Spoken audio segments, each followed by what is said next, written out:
Halo semuanya, balik lagi bersama saya di Analisa Teknikal Saham Harian. Jadi untuk hari ini saya akan membahas beberapa emiten sesuai request ya. Nah, untuk pertama kita akan membahas saham film, MD Pictures ya. Nah, jadi dari analisa saya sebelumnya ya, kalau kita lihat dari time frame per day-nya kan saya bilang ya bahwa film ini sempat naik dengan bullish candle yang sangat lebar, dengan volume yang sangat luar biasa ya. Karena itu menunjukkan ada tanda-tanda potensi film ini masih bisa melanjutkan kenaikannya ya. Dan ternyata emang benar film ini lanjut mengalami kenaikan hingga mencapai level 640 ya. Jadi break sempat dia turun koreksi terus dia nanjak ke atas lagi ya. Kalau kita lihat secara overall-nya ini dari per day-nya pun trennya terus di atas MA5 ya. Bahkan sempat dia turun belum nyampe MA10 dia langsung mantul kembali dan di atas di MA5 ya. Jadi ini menunjukkan strong uptrend dari pergerakan saham film. Walaupun kita yang kalian perlu waspada itu adalah dari per day-nya pun ini sudah menunjukkan dari money flow index-nya di zona overbought ya. Sudah sangat tinggi nih kalau kita lihat nih dari 97 ini sekarang udah agak melemah di 90. Jadi ya kalau kalian yang udah profit ya baiknya kalian take profit ya sebagian seberapa, soalnya kita ketahui saham film ini pergerakannya cukup cepat ya, naik turunnya cukup cepat, dan kalau kita tahu juga secara fundamentalnya sebenarnya ini kurang terlalu baik ya. Oke, terus kita coba lihat aja dari time frame per 4 jamnya nih. Soalnya kalau 4 jamnya masih kurang agak sulit ya, soalnya baru beberapa candle doang. Walaupun kita lihat di sini bahwa secara MACD-nya ini sudah mengalami pelemahan ya, tapi ini karena baru beberapa candle doang ya. Soalnya jadi MACD-nya pun masih menunjukkan histogramnya cukup rendah ya. Mungkin kemungkinan besar dia masih bisa naik dikit terus baru menunjukkan tanda-tanda pelemahan ya, yaitu divergence dari pergerakan MACD-nya ya. Terus ini juga bisa lihat dari money flow index-nya juga udah mengalami pelemahan. Jadi saran saya ya kalian yang udah profit ya kalian take profit ya. Terus ini untuk saham-saham seperti ini sih yang paling cocoknya kita menggunakan per jamnya ya. Ini kita lihat aja. Nah dari per jamnya pun juga sama ya, money flow index-nya sudah menyentuh di level zona overbought. Jadi bisa ada potensi untuk koreksi ya, soalnya ini sudah di level yang cukup tinggi, walaupun secara tren dia masih cukup kuat ya pergerakan saham film ini. Nah, terus sempat ada yang nanya di comment section-nya apakah film ini bagus untuk jangka panjangnya ya, ada yang nanya soal jangka panjangnya. Nah, jadi kalau kalian nanya soal jangka panjang itu berarti kalian memfokus pada aspek fundamental ya. Jadi kalau soalnya kan saham film ini kan kalau nggak salah ada isu-isu ya soal waktu itu pernah dinaikin kencang terus langsung ARB berjilid-jilid, terus banyak yang kayak kesel atau yang kayak bilang, oh kenapa kamu beli saham jelek kenapa kamu dibeli ya. Nah jadi kalau menurut saya itu ada pro and cons ya, maksudnya saya bukannya kayak mendukung orang yang ngepom-pom atau membela yang lagi rugi ya, tapi ini kalau secara opini saya aja ya. Jadi kalau dari video saya sebelumnya saya pernah bahas bedanya investor dan trader itu seperti kalian mungkin tahu ya Lock Hong ya. Jadi beliau pernah bilang bahwa perbedaan dari investor dan trader itu seperti melihat sapi. Nah, jadi kalau trader itu dia nggak terlalu peduli sama kesehatan sapinya. Mau badan sapinya kurus kayak, mau sapinya lagi kesakitan, dia nggak terlalu peduli. Dia lebih peduli lihat buntut dari sapinya. Asalkan buntutnya masih bergerak naik ke atas, naik turun, trader akan bisa menggunakan saham itu untuk melakukan trading. Nah, bedanya sama investor atau yang beraspek ke fundamental ya. Nah, kalau investor, terutama investor jangka panjang, itu mereka fokus pada kesehatan sapinya. Mereka nggak terlalu peduli sama pergerakan buntutnya ya, yaitu alias pergerakan harga yang volatile, maksudnya ya per harinya dari pergerakan harganya, tapi mereka lebih fokus pada kesehatan sapinya. Apakah sapinya dapat susu yang bagus, apakah sapinya mendapatkan makanan yang baik, apakah sapinya menghasilkan susu yang baik. Nah, itu adalah aspek-aspek fundamental yang dimana investor lebih fokus. Nah, jadi kalau untuk saham film ini, kalau secara teknikalnya mungkin saya pernah jelaskan ya dari saham film ini, kita lihat bahwa sebenarnya saham film ini bahkan saat nyentuh MA50 dia mantul kembali ya. Dan overall kalau kita lihat ini pergerakan harganya terus tertahan di atas MA50. Itu menunjukkan tanda uptrend dari suatu pergerakan saham film. Jadi kalau secara teknikal emang menurut saya ini bisa dan cukup layak untuk dilakukan trading untuk saham film. Tetapi kalau ada yang nanya apakah ini layak untuk disimpan jangka panjang, nah menurut saya kita harus lihat aspek fundamentalnya ya. Nah jadi kalau kita lihat secara fundamentalnya ini, kalau dari tahun 2020 ini sebenarnya saham film ini merugi ya, dia EPS-nya minus terus, dan ini pun ya sebenarnya cukup wajar ya, soalnya karena masa pandemi rata-rata bioskop tutup ya. Nah, tapi kita coba bandingkan ya dari pergerakan harga di 2019 di mana saham film ini mencetak laba bersih ya. Nah, ini kita lihat bahwa dia mencetak laba bersih terus. Overall EPS-nya dalam setahun mencetak 6 EPS ya. Nah, terus kita lihat dari pergerakan saham film pada 2019 ya. Ini dari 2019 ini sempat menyentuh level 1000 ya. 1000 tetapi tiba-tiba dia turun drastis. Turun 74% dan bahkan ini masih Oktober 2019 ya. Belum di akhir-akhir 2019 di mana udah ada masalah pandemi ya. Kan pandemi kalau nggak salah tuh baru mulai muncul isunya di Desember 2019 ya. Nah, ini kita lihat bahwa dari Oktober 2019 aja harganya sudah menyentuh 228 perak. Padahal secara fundamental kita lihat bahwa sebenarnya saham film ini dari kuartal 1, 2, 3, 4 dari 2019 ini bahkan nggak mengalami perburukan ya. Overall di 21, 22 nggak merugi tapi stagnan. Ya kita harapannya sih kalau EPS yang nggak ada perubahan, ya harusnya harga dari sahamnya nggak terlalu berubah banyak kan. Nah tetapi bahkan ini dari saham filmnya justru berbalik ya. Dari harganya di awal 900 dia terjun hingga ke 200 perak minus 79%-an. Nah ini yang kalian perlu khawatir. Jadi walaupun saham film itu waktu 2019 mencetak laba bersih, saham filmnya pun masih dihargakan di sekitar level 200 perak gitu. Nah, ini bayangkan saat ini di 2020 saham film merugi tiap kuartalnya dan saat ini harganya sudah 640 ya. Kita juga ketahui bahwa masalah pandemi ini mungkin bisa berlangsung cukup lama. Di 2021 pun belum tentu emiten-emiten akan mengalami perbaikan ya, terutama di aspek bioskop. Belum tentu bioskop akan mencetak laba bersih, dan terutama pada saham film MD ini ya. Nah, jadi kalau menurut saya, kalau untuk jangka panjang, menurut saya sih kayak film kurang terlalu cocok. Tetapi untuk dilakukan sebagai trading itu cukup baik, soalnya overall dia trennya masih uptrend. Ya, kita lihat ya selalu di atas MA5. Nah, tapi yang kalian perlu waspada untuk saat ini adalah kita overall lihat dari per day-nya pun sudah mencapai level overbought dan ini sudah mulai melemah ya. Jadi itu yang kalian perlu waspada. Kalian yang udah take profit ya, mungkin kalian beli di sini atau beli di sini, kalian udah untung berapa? Ya saran saya kalian take profit sebagian untuk mengantisipasi perubahan harga yang cukup drastis terutama pada saham-saham seperti ini ya. Oke, terus kita lihat aja dari pergerakan bandarmologinya. Soalnya untuk saham-saham small cap seperti ini, baiknya kita melihat pergerakan bandar ya. Nah, jadi untuk dari per minggunya pun, dari saham film ini kita lihat bahwa dari pergerakan broker ini cukup imbang. Karena itu menurut saya dengan volume yang besar dan candle bullish yang sangat luar biasa, film ini masih ada potensi untuk mengalami kenaikan dan ternyata dia naik kembali ya.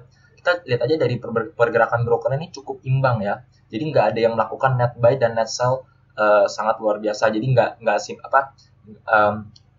ada yang lebih dominan di antara yang beli dan juga yang jual. Jadi imbang semua. Nah terus kita lihat per day-nya. Nah kalau per day-nya pun kita juga lihat ya bahwa yang jual pun juga overall masih cukup imbang. Ada yang melakukan net sell besar tapi dia masih beli. Overall ini volumenya cukup kecil.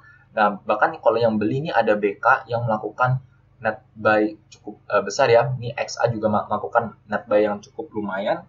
Jadi kalau overall saya lihat ini sih sebenarnya saham film ini masih cukup baik ya. Dalam aspek bandarmologi pun dari pergerakan broker pun cukup imbang, bahkan masih ada yang melakukan net buy. Jadi menurut saya film masih ada potensi untuk mengalami kenaikan walaupun kalian harus waspada ya, soalnya saat ini film sudah mencapai di zona overbought, yaitu rentan orang melakukan take profit. Oke, jadi untuk saham film sekian. Selanjutnya saya akan bahas saham MLPL ya, multipolar. Oke, jadi untuk MLPL ini juga mirip ya. Kita bisa lihat bahwa saham ini pernah nyentuh di level 50 perak secara fundamental kurang baik. Tetapi kalau kita lihat dari pergerakan sahamnya, ini selalu bahkan tertahan di atas MA20 ya. Dia sempat naik terus dia turun. Pas nyentuh di MA20 dia mantul kembali dan saat ini naik cukup pesat hingga masih tertahan di atas MA5 ya kalau kita lihat di sini ya. Jadi overallnya masih strong uptrend ya secara pergerakan dari harganya. Nah, walaupun kalian yang perlu waspada itu adalah dari pergerakan ininya ya. Sebentar. Kita lihat dari per day-nya pun ini sudah MACD-nya sudah mencapai level overbought. Jadi ya kalian yang udah untung baiknya kalian take profit ya soalnya sudah sesuai target kalau menurut saya. Nah, kita pakai time frame per jam aja langsung soalnya ini saham yang volatilitasnya cukup tinggi ya. Nah, kita lihat bahwa dari sini nih kita bisa lihat ya. Ini dari money flow index ya. Awalnya dia nyentuh sini tuh dia money flow indexnya menyentuh di level 99 ya di harga waktu mencetak level yang tertinggi ini. Terus dia mencetak yang lebih tinggi lagi, tetapi dia money flow indexnya bahkan cukup rendah. Jadi kalau menurut saya ini awalnya ini menunjukkan divergence ya dari dari money flow indexnya, tapi dari MACD-nya ini sebenarnya nggak terlalu menunjukkan divergence soalnya ini masih menunjukkan level 3 dan 3. Terus dia sempat naik kembali lagi dan saat ini money flow indexnya sudah mencapai level yang overbought juga ya. Ini kalau kita lihat dari beberapa jam setelahnya ini money flow indexnya juga sudah mengalami pelemahan. Jadi saran saya ya kalian yang udah profit baiknya kalian take profit ya. Soalnya ini kita lihat juga di MACD-nya pun juga sudah menunjukkan pelemahan. Harganya dia mencapai level lebih tinggi tetapi secara histogramnya yang awalnya dia 3 terus di sini mencapai level 2. Jadi dia turun, ini garisnya pun sudah mulai melemah. Money flow indexnya sih belum terlalu menunjukkan divergence, tapi ini sudah mencapai level overbought ya, dan pada jam-jam terakhir sudah menunjukkan kelemahan ya. Jadi saran saya kalau kalian yang sudah profit di MLPL beberapa ya kalian take profit dulu aja sebagian ya. Yang sisanya kalian untuk antisipasi kalau misalkan ternyata bisa mengalami kenaikan lebih lanjut. Oke, terus kita lihat dari pergerakan brokernya ya. Nah, ini jadi dari per day-nya pun kita lihat ya, yang melakukan net buy ini belum tidak ada satupun yang melakukan net buy yang luar biasa. Tetapi kalau pada bagian seller ini kita lihat ada satu broker YU yang melakukan net sell ya. Dia belinya dikit, dia jualnya cukup banyak. Nah, ini kalau setahu saya YU ini juga adalah salah satu broker bandar ya. Nah, jadi kalau kita lihat broker ini sudah mulai menjual, baiknya kalian ikut jual juga ya, take profit dulu aja sebagian. Nah, ini MG juga sebenarnya dia udah mulai net sell, tapi dia masih melakukan beli ya cukup besar. Ya, jadi kalau menurut saya mungkin MLPL ini masih bisa naik dikit lagi, walaupun kalian harus mengantisipasi soalnya ada beberapa broker yang sudah melakukan take profit ya. Nah, terus kita lihat dari per week-nya ini masih cukup imbang ya kalau kita lihat ya. MG masih melakukan net buy, terus YU total masih net buy dan kita lihat di sini belum ada yang melakukan net sell ya, hanya YJ satu ini pun juga jualnya cukup dikit ya. Jadi kalau secara seminggu sih sebenarnya masih cukup aman walaupun dari per day-nya pun YU sudah mulai melakukan penjualan ya. Jadi itu yang kalian perlu waspada, dari technical sudah mencapai overbought, brokernya pun YU udah mulai menjual, ya kalian baiknya lakukan yang sama ya, yaitu take profit sebagian terlebih dahulu. Oke, jadi untuk selanjutnya kita akan bahas SAPX ya.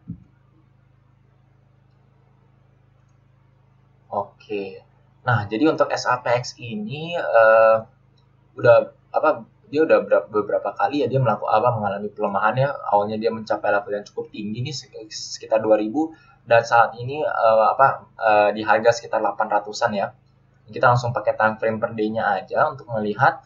Nah, kita lihat bahwa ini ya mulai dari sini ya, ini volumenya sangat luar biasa dan kita lihat di sini candle atasnya sangat tinggi tapi dia ketarik ke bawah lagi ya. Kita lihat kalau dari candle per jamnya pun ini banyak banget shadow atasnya yang ke atas yang pas tanggal 9 April pun ini juga ada satu candle yang naik tinggi terus dia kebanting lagi ya. Jadi ini kita menunjukkan ada selling power yang cukup luar biasa yang menahan harga SAPX ini ya. Sehingga ini menunjukkan ada suatu price rejection dari pergerakan SAPX untuk mengalami kenaikan lebih lanjut.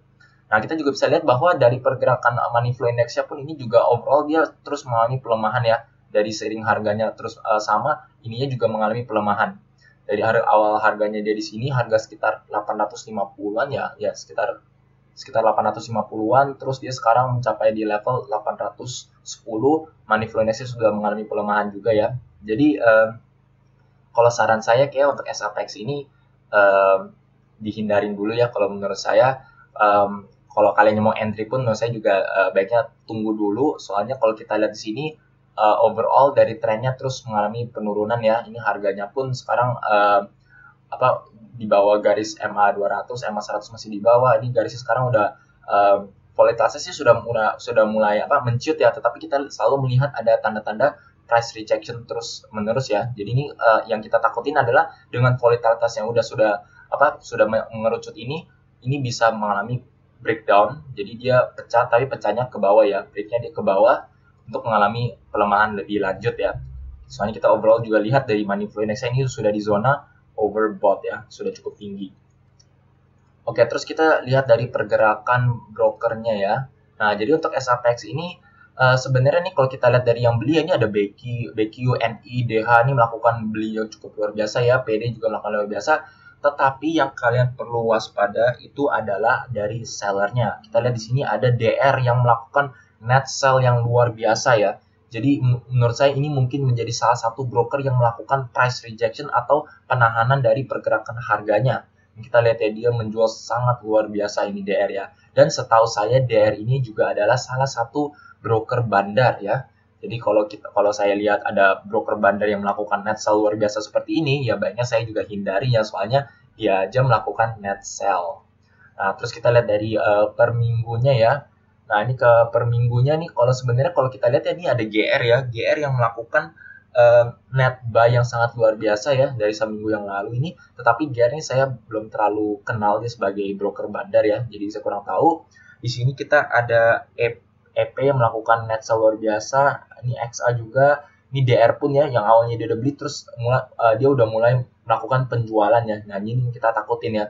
Jadi kalau saran saya, terutama dari per day-nya kita lihat bahwa DR aja sudah mulai melakukan penjualan, baiknya kalian hindarin dulu aja ya.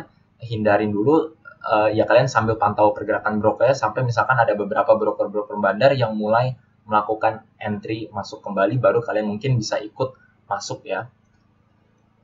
Oke, jadi untuk SAPX sekian, dan untuk yang terakhir saya akan membahas saham SEIM ya.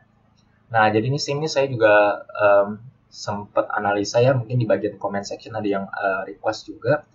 Nah, jadi untuk SEIM ini sebenarnya saya sempat analisa dia akan melakukan pelemahannya, dan akhirnya dia memang benar mengalami pelemahan. Tetapi yang kalian perlu lihat dari pergerakan teknikalnya ya, itu adalah harganya terus tertahan di atas MA20 ya. Ini kalian lihat ya, dia terus tertahan di atas MA20. Jadi kalau kalian lihat pergerakan seperti ini emang sahamnya terus mengalami strong uptrend ya, terus uptrend channelnya terus terjaga pada saham ini. Jadi terus saat ini dia mengalami kenaikan. Kita lihat aja dengan time frame per jamnya, soalnya ini secara teknikal secara fundamental sebenarnya SEIM ini kurang bagus ya. Nah, ini jadi ini yang seperti saya ingatkan ya, jadi saham fundamental jelek pun bisa aja naik tinggi, soalnya emang secara teknikal dia masih bagus gitu. Dan itu emang tipe trader tuh emang begitu, mereka nggak terlalu fokus pada fundamental sebenarnya, mereka lebih fokus pada technical analysisnya. Kalau misalkan secara teknikal dia mau naik, ya berarti layak untuk melakukan entry ya. Oke, jadi untuk per jamnya nih kita bisa lihat ya, sebenarnya kalau kita lihat di sini saat harganya terus mengalami kenaikan, kita lihat bahwa MACD-nya ini sudah mengalami pelemahan ya. Bahkan saat ini kita lihat bahwa MACD-nya ini sudah mau melakukan battery low, nggak apa-apa, kita lanjut aja. Jadi kita bisa lihat bahwa dari MACD-nya ini sudah mengalami pelemahan dan sudah mau menunjukkan dead cross ya. Dan kita juga lihat bahwa saat dia terus mengalami kenaikan, ini money flow index-nya terus terjaga kan. Jadi ini menunjukkan emang daya untuk naiknya cukup kuat. Tetapi pada jam-jam terakhir ini kita lihat bahwa money flow index-nya sudah mulai turun dikit ya. Dari awalnya dia di sekitar 87, ini udah di sekitar 86, dan saat ini bahkan di 84 ya. Jadi money flow index juga sama, jam-jam terakhir sudah menunjukkan tanda-tanda kelemahan ya. Jadi kalau menurut saya kalian yang punya saham SIM ini, kalau kalian udah untung berapa bagian, baiknya kalian take profit dulu sebagian. Oke, terus kita langsung analisa dari pergerakan brokernya. Nah, dari broker ini kita bisa lihat bahwa FS ini saya sering lihat di Bank Mini ya. Bank Mini ini suka melakukan suka masuk pada Bank Mini ya. Nah, terus kita lihat ini ada RF. RF ini setahu saya juga broker bandar ya. Ini broker bandar sudah melakukan net sell yang luar biasa. Tapi di sini dilawan dengan BK dan juga AR dan juga DH ya. Jadi overall kita lihat bahwa sebenarnya dari yang net buy dan yang net sell ini masih cukup imbang, sehingga masih ada potensi sih masih bisa naik sih sebenarnya. Soalnya belum pincang ya yang melakukan net buy dan juga net sell. Tapi kalau kalian lihat di sini ada RF nih, MG pun juga melakukan net sell, RF melakukan net sell, baiknya kalian juga take profit sebagian dulu ya untuk menjaga-jaga untuk aman-aman ya. Kita lihat dari per minggunya ini overall masih cukup imbang. Kalau kita lihat ya RF nih yang udah satu minggu jual luar biasa ya.